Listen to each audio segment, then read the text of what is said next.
Good morning. Welcome back to Morning at NTV. My name is Malaki Vilodera. Now, have you grabbed your papers yet?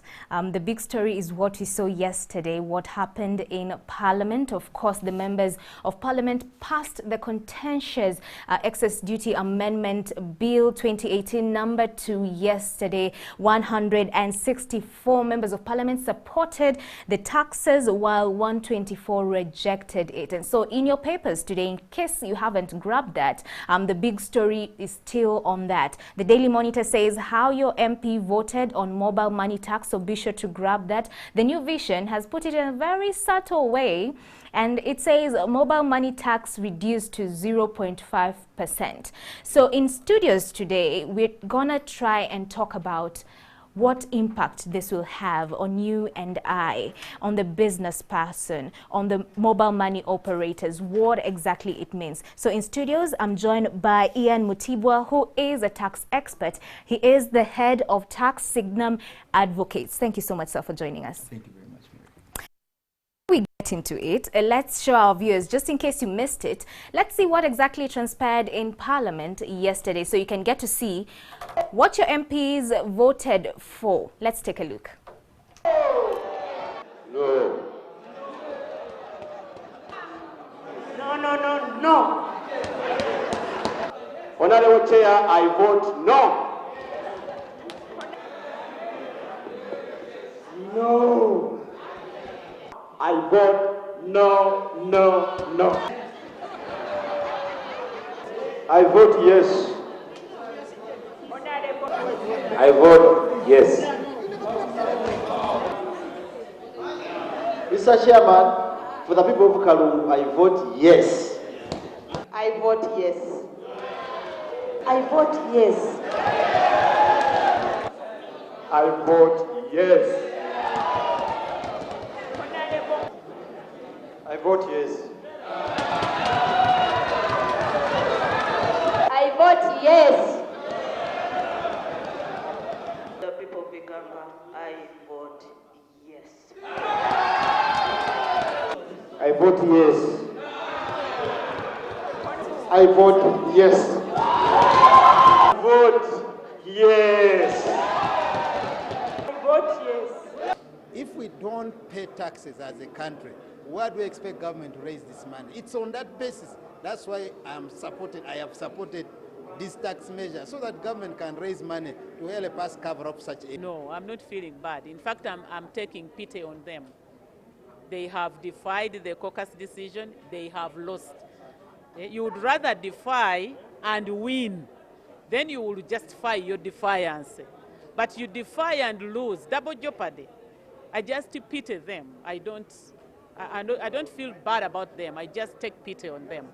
So disappointed by the decision taken by the August House, but we have nothing to do. That is it. We are waiting for next financial year. I think we shall fight that to say that really a local person, a Ugandan, should not be just squeezed up to the last wall. We had a high number, so we still believe that for us, we spoke the voice of the people. For me, my constituents, I was with the people. They said, you vote for removing the tax. So now you know what your MP voted for. Mr. Ian Mutibwa, as a tax expert, as experts in this field, did you expect this? I think I did. The government wants to raise money, and they're looking for the fastest and easiest ways to raise money. So the vote, in my opinion, was a given. It was already decided. If it's decided in cabinet, it's going to pass. NRM has a majority vote in Parliament. So chances of them passing such a law are very high. So it was very expected for me. It was expected. Yes. But is it the right move? That now is the million-dollar question. And I think when you look at what happened in Parliament and what we've just shown in the short clip, people are just saying yes, no, yes, no. Some point you're even confused. Is it yes for the mobile money, no for it, and things like that. But I feel for the public to understand whether it's a right decision to tax mobile money, we need to understand where mobile money came from. Where's the history of this mobile money they talk about? And interesting enough, mobile money is an African concept. It is only in Africa. You'll find it only in Africa. and it is born in East Africa. It was born in Kenya. And the small history I read is that this gentleman wanted to send money to his mother, but he realized that there are only two ways of sending this money, either by post or by bus. And they're both risky, because by post means the mother had to walk about 15 kilometers to be able to access a post. At that point in time, there was the mobile phones had come, and you could easily buy the scratch card airtime. So he said, can't I buy that scratch card airtime? And instead of giving me the airtime, you give my mother that money where she is. And that's how the mobile money concept came about, and it has developed over time. Now, you realize that this man was in Nairobi, he wanted to send his mother money, let's say probably somewhere in Kisumu. And that's a very long way. Right. And the person, the idea that they targeted that money for was in the village, was in a rural area. The banks could not actually access this. And I've argued many times that what mobile money has done in the last 11 years, and this is 2007 concept. So what it has done in the last 11 years, the banks have not done in 100 years. They failed to do in 100 years. So this is something phenomenal, and this is something that if poorly managed, can actually crash an economy. So you need to understand it in that particular respect. So if poorly managed, it has the potential of crushing an economy. Yes. Don't you think that this is poor management, passing of this particular tax? And that's a quagmire that the government is in, because you realize that the government needs to raise a lot of money to fund the budget. Most of this money is going to come from domestic sources. So the government is looking for all domestic sources that are available to be able to tax. And I've always argued that if tax cannot go up, in other words, they cannot increase on pay-as-you-earn, they cannot increase on corporation income tax, it has to go out. The tax base has to be increased. And here is a platform which covers almost an entire country. It covers the locals, it covers the rural people, it covers people in remote areas, because everyone uses mobile money. And they're saying, why can't we get a bit of that tax? Okay? The danger with mobile money in particular is that people are focused more on the rate. If you look at the newspapers, as you said, New Vision put it in a subtle way. They said mobile money tax reduced to 0.5. The question is not about the rate. The question is about the principle of tax. What are you exactly taxing? Are you taxing someone spending their money? Are you taxing a withdrawal? Are you taxing commercial and non-commercial needs? What exactly are you taxing? Okay? So you can reduce that rate to a further 0.2 or 0.001. That will not be the issue. The issue is, what exactly are we taxing? Okay? And I'll give you two examples. If a student in Kaberamaido has a benefactor in Uganda, or in Kampala, and receives school fees mobile money, when they withdraw that money, is that an income to them? It is actually an expense for school fees. Right. But the government is going to tax that. Juxtapose that with someone who has a business, a thriving business, that also receives his payment through mobile money. So it's also going to be taxed. Tax principles, the various, are you going to tell me that when I'm taxed mobile money on my business income, it becomes an allowable expense for me for corporation tax, because the same income cannot be taxed twice? Right. So the way this thing was thought about, I don't think the tax principles are put in consideration. The rate is not the issue. The issue is that tax principles, or what is actually being taxed. Were not adhered to. No, not the rate. Many pundits and experts have actually come out to say that what the government is doing is against, like you're saying, the tax principles. It's like triple taxation. Because when you transact, there's that charge that the telecom company will always charge you. For example, if you transact something like, $1 million, then there's that. You're not just sending that money for free. The telecom company will tax you. And also, over and above that, the government also taxes again. And now they've introduced another 0.5 taxation. When we saw this being introduced, we saw a group of lawyers go to court to sue government on this move. Do they have a bargaining point with this regard? Well, it goes back to, because I don't want to discuss matters that are in court. Right. That will become sub judice. So I will not get into the sub judice. I will just give a few pointers, and I hope I don't cross into that particular boundary. We realize that mobile money has already been taxed. There's huge transactional charges, and those transactional charges come with 15% excise duty. Now, in addition to incurring that, you're telling me that I'm going to incur more money when I'm withdrawing. that may not be the problem in itself. The problem is, if government wants to raise revenues, would they tax or would they impose a tax on goods that have an inelastic demand? Inelastic demand means a small increase in price will lead to a big decrease in demand. Okay? Right. Now, if you look at mobile money, for example, if it was introduced in the Excise Duty Act. Excise duty is what usually called, the tax expert called it a sin tax. They usually tax goods they want to reduce consumption on, beers, spirits, cigarettes, things like that. But it can also be used to actually improve consumption. So mobile money tax, I'm a little bit in a gray area. Are we reducing consumption?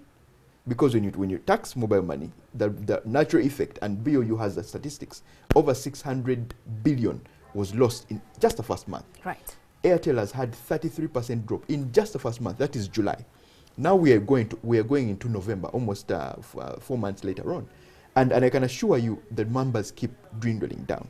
So if government's duty is to raise revenues, then they've got it wrong, because the more you tax the mobile money, the more people reduce the spending of mobile money or spending on withdrawals, and the reverse is true. That means you're not going to collect money. So you've taxed, you've taken people from financial inclusion, and you're not getting the money at the same time. Correct. It's as the MP said, it's double jeopardy for them. You're killing the market at the same time not getting the money you want. So I think it's a very, very, very. So clearly they were ill-informed. Initially they said that they didn't understand what it was all about, but they had this entire time to even look at statistics and the change in behavior of the clients of mobile money. Yes. Many have come to the show and we've asked them, and the elites, do you now use mobile money? And they're like, I do not. Also on social media taxation, most of them are saying, I'm surviving the options. So moving forward, what are we likely to see in the mobile money field, especially for mobile money operators, that ecosystem? What are we likely to see? Already we're seeing that shift, decline in numbers, decline in businesses. Most of the mobile money operators have actually, we saw them go on the streets just a few months ago to protest this particular taxation. So what are we likely to see? Will this suffocate the industry further? Definitely, the industry is going to be suffocated, and I'm shy to say that we have a national financial inclusion policy or strategy. It's 2017 to 2022. If you have a financial inclusion policy that starts on 2017, and in 2018 you do what has been the biggest driver of financial inclusion, you actually curtail it. I don't know what strategy you actually have, because one of the things that drive an economy is financial inclusion. People have savings, people have assets. They can now borrow on their savings, they can borrow on what money they have. If that is taken away, the economy collapses. What I see is one, loss of jobs. The mobile money agents who are far and wide are going to lose jobs, because people in the villages who actually are the biggest consumers of this mobile money are going to stop using it. That means the person who has been making a living out of mobile money stops to earn a living. There's going to be a lot of things to do with, as I said, government is not going to collect the money they actually expected to collect. What that does, it has an effect on our budget. It has an effect on our expenditure as a country. We're going to borrow more probably. And then the economy, as I said, it has a potential of crashing an economy, because it has 23 million customers. And of the 23 million, 10 million of those are actively using it. If you juxtapose that with the banks, you find that probably 5 million accounts, and of the 5 million accounts, probably 1.5 million actually active. Here it's almost half the figure. So with that, you have a very big disadvantage for mobile money. It also, cost of business. If I'm going to have to send you money to withdraw, you're going to have to send me money to withdraw, I'm going to charge you a little bit higher. So the cost of business, or doing business in Uganda, goes up. That means the investor was supposed to come into Uganda and was targeting the mobile money platform as a payment platform, has going to increase their cost, and therefore the spiral effect is everything starts going up. Fuel prices go up, cost of tomatoes go up, cost of food goes up, and you and me ultimately suffer.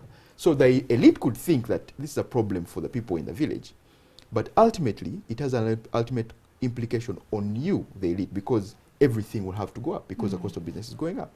And I think that that is a danger that we face moving forward. And we see, we're going to see the figures dwindle even further. That's very scary, because just a few weeks ago we saw that the inflation rates were actually going higher and higher, so it's likely to go higher. Yes. Okay. It's that scary. Because as I told you, that we're taxing both the commercial and non-commercial Right. at the same rate.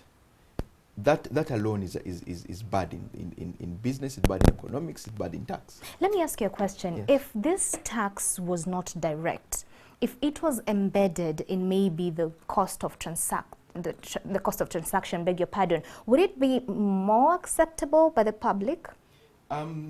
Yes and no. I think, as I said, and experts have argued that we need to have mobile money regulation. We need to have a law that talks about mobile money, because one, if you look at the transactional charges alone, they're quite high. So embedding another cost, and a cost of sending money comes from 1,000 shillings to 3,000 shillings, is also bad. It will have the same exact effect. So I think what's happening is that because it's a source of revenue, there is a source of revenue, I won't tax it once, twice, 3, 4 times, 5 times.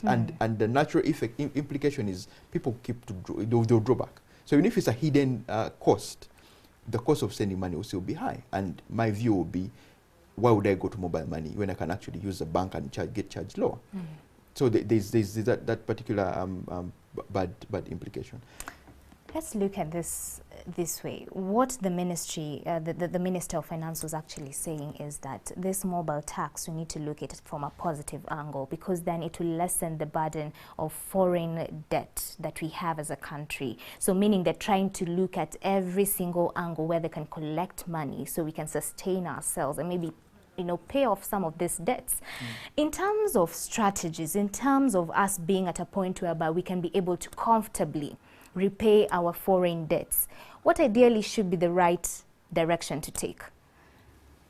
And again, if you're saying you're going to use mobile money to reduce on the foreign debt that you have, the numbers have shown that the more you tax the mobile money, the more the numbers will fall. Right. So your mathematics will not add up. The numbers will keep falling as much as you keep taxing the mobile money. So that will not be an option. The market have shown that the reaction of the people is that we're going to reduce this. And I really totally understand government's dilemma, is that where is the money going to come from?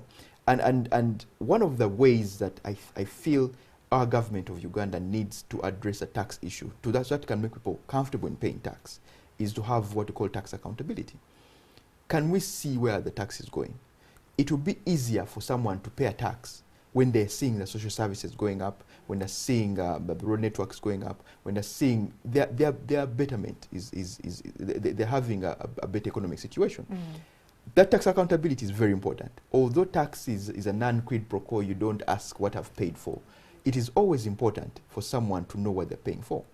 And when they're paying for that value payment would actually improve on people's understanding of tax, and it will increase the tax base. Okay, and because government wants to also increase the tax base, I have argued this and I'll argue it again and again, is that we need to have a tax amnesty in Uganda, where you say, can we close off a certain